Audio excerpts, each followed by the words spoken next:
ادارہ ادبیات اردو کا قیام 1920 میں ہوا تھا۔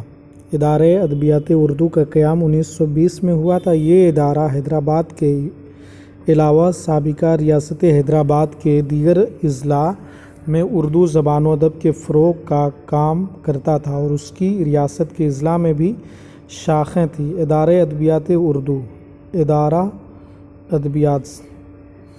ادبیات اردو کی جانب سے چھپنے والے ماہنامہ صبرس کا ایک شمارہ یہ آپ کے سامنے موجود ہے۔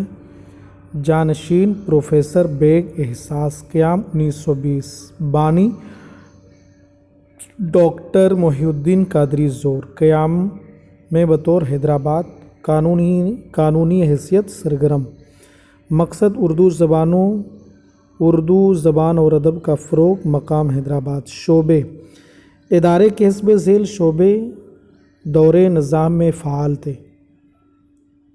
تعلیم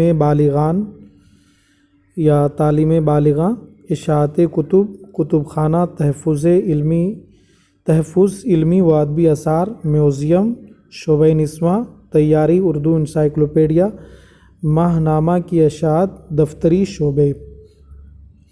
امداد، اس ادارے کو ابتدا میں 3500 روپے سالانہ کی سرکاری امداد دی جاتی تھی، پھر اس کے بانی ڈاکٹر محی الدین قادری زور کی حکومت سے نمائندگی کی وجہ سے 1944 یہ امداد بڑھا کر 12000 روپے سالانہ کر دی گئی۔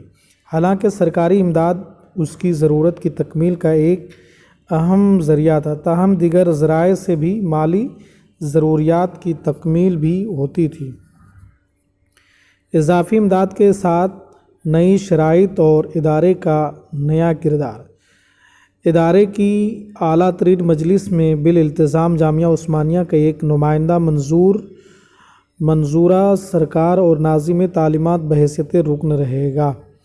ادارے کے کتب خانے اور علمی ذخیرے محققین علم و ادب کے لیے کھلے رہیں گے۔ ادارے پر لازم تھا کہ اضافی رقم کا نصف حصہ بلڈنگ فنڈ کے لیے مختص کیا جائے۔ ایوان اردو کی تعمیر، 1944 سے 1948 کے بیچ ہر سال 5000 روپے سالانہ محفوظ کیے جاتے تھے۔ حیدرآباد کے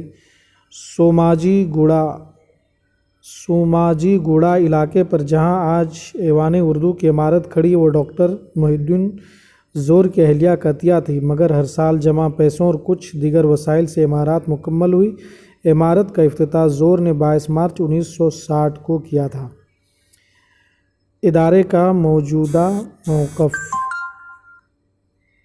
ادارہ ادبیات اردو آج کے دور میں بھی اپنی مطبوعات اور رسائل کے لیے شہرت رکھتا ہے۔ اس کے علاوہ ادارہ ادبیات اردو کے امتحانات، اردو ماہر، اردو عالم، اردو فاضل حیدرآباد و سکندرآباد اضلاع و بیرون ریاست تلنگانہ کے تمام مراکز پر ایک ساتھ منعقد کرتے آ رہا ہے۔